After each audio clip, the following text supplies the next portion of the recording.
Mais uma semana, mais um capítulo de Boku no Hero Academia. Depois de várias porradas que foram os últimos capítulos, uma hora o hype ia acabar diminuindo, né? Uma hora a gente ia ter um capítulo um pouco mais morno e esse foi esse capítulo, né? O foco saiu do Shigaraki e agora esse capítulo foi quase que inteiramente focado na Toga, na side quest dela, que eu ainda tô me perguntando exatamente qual o propósito disso tudo, né? Quebrar um pouco o clima do clímax, principalmente desse arco, e dando foco agora na Toga, né? A gente vai discutir sobre isso nesse vídeo, e lembrando também que essa semana a gente alcançou os 300 mil inscritos e eu tô muito feliz com isso. Então, lembrando, quem não é inscrito ainda, para se inscrever no canal, para assim a gente bater a próxima meta até o meio do ano que vem, que é os 400 mil inscritos. Beleza, galera? Não deixe de estar inscrito para acompanhar os vídeos semanais do mangá de Boku no Hero Academia, e quando o anime voltar, com certeza eu também vou fazer vídeo. Agora, vamos lá, galera. Sobre a primeira página do capítulo, a gente não vai falar da Toga, porque parece que a gente teve uma revelação absurda, que foi a volta do Best Jeans, que estava sumido por séculos, e parece que ele tá de volta. Se fosse só pela silhueta do personagem, nem ia dar a dizer que seria o próprio personagem, que seria o próprio Best Jeans, mas a gente tem um detalhe nessa página que entrega isso, que é um objeto dentro da aeronave que eles estão, que fortalece a ideia de ser o Best Jeans, porque a gente vê um determinado objeto que é uma série de cabos enrolados. E isso não é uma coincidência, porque o Best Jeans ele já usou esse objeto, né? Essa série de cabos enrolados no spin-off, no Boku no Hero Academia Illegals, para conseguir deter uma torre que estava para cair. Ele usou fios, cabos como esse, para conseguir manipular eles e assim conseguir impedir que aquela estrutura desabasse por completo, né? E o objeto, a estrutura, era exatamente a mesma. Era uma série de cabos ou fios enrolados que ele usou para fazer uma manipulação, para deter algo que só pelas roupas dele, só com as roupas dele, ele não conseguiria. Ele precisaria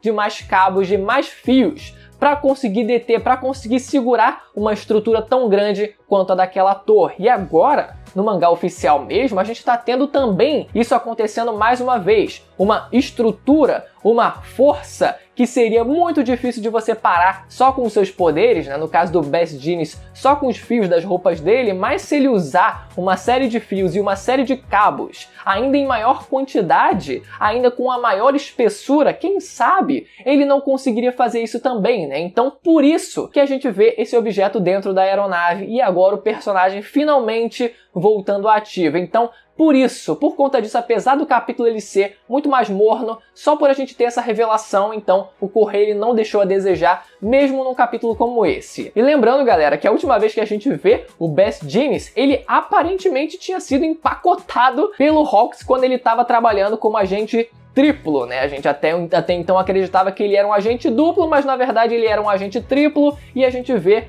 o Best Jeans desaparecido, ninguém sabe para onde ele foi, o que aconteceu com ele, e até hoje a gente não sabe o que de fato aconteceu e por que teve o sumiço do personagem, né? A gente só vê, a única coisa que a gente vê é o Hawks, enquanto o personagem estava desaparecido, com uma mochilona. E a gente se pergunta, peraí, o personagem, o Best Jeans, ele foi empacotado, ele foi todo decepado e empacotado naquela mala?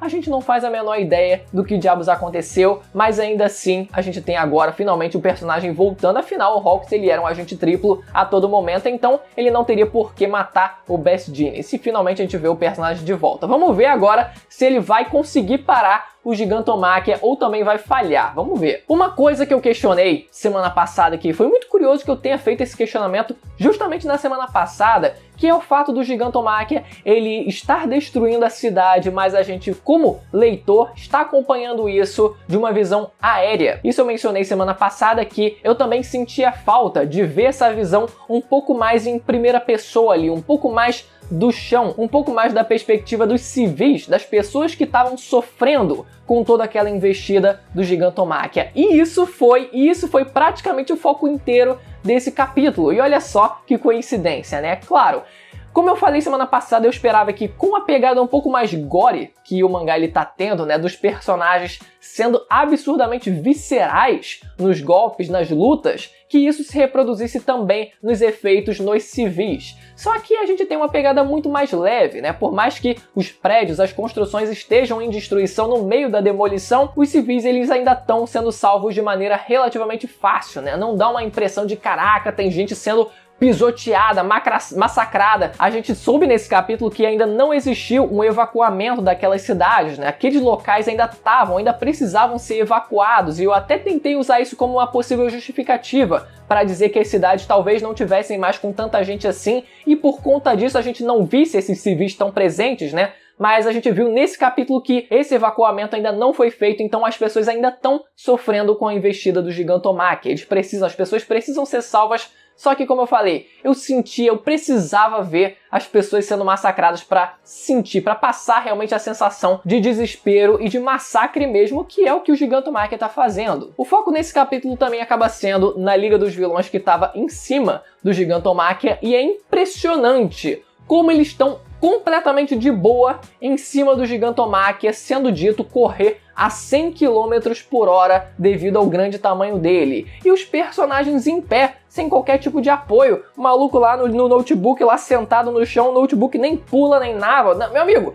eu tentei levantar o meu notebook com uma mão só, já desligou. Ele simplesmente deu uma travada. Imagina o bagulho ficar pulando em cima de uma estrutura que corre a 100 km por hora. É feita de pedra praticamente, né? É um negócio impossível, mas os personagens estão lá de boa, então, né? Como é que tá aí? Tá de boa aí? Tá pegando aí o Wi-Fi aí? Tá pegando, né? Então tá bom. E a Toga vendo através do notebook a Uraraka e a Tsuyu e decidindo ir atrás delas duas para fazer os questionamentos dela, né? Para fazer o interrogatório dela, e ela decide levar uma bala de compressão. Eu esqueci agora o nome do sujeito que tem esse poder, né? Mas na prática esse poder funciona da seguinte forma, né? Essas balas de compressão servem para você diminuir qualquer coisa que seja, incluindo seres vivos. Então, será que ela tá levando uma dessas balas de compressão para talvez levar um dos gnomos dentro dessa bala e queira libertar esse gnomo para caso ela precise de uma ajuda durante o combate ali? Eu acho que é uma possibilidade, eu não sei se ela vai soltar outra coisa além do provável gnomo, que eu acredito que seja. Mas antes dela partir, o Spinner decide conversar um pouco com ela, e essa conversa é muito importante, porque antes mesmo, capítulos atrás, quando a gente vê a destruição que o Gigantomachia ele tá causando na cidade, a gente vê a reação do Spinner. A gente vê a reação de toda a Liga dos Vilões, mas a do Spinner foi muito mais sutil. Deu muita impressão de que no fundo ele não estava curtindo muito o que estava acontecendo, que ele estava sentindo no fundo o que estava acontecendo e que talvez ele não concordasse, porque a gente sabe que ele entrou na Liga dos Vilões também por uma questão ali de necessidade e tal, né? Mas principalmente porque ele queria seguir o legado do Sten. E o Sten não era um cara a favor de mortes de civis. E olha só o que está acontecendo, né? Algo que ele também não concorda. Então, por isso também, esse diálogo com a Toga serve como uma forma de humanizar ainda mais o personagem, né? Dele querendo que a personagem não morra, que ela volte viva, né? Que não é só ela que está sentindo a perda do Twice, mas eles também todos estão sentindo essa perda do personagem, porque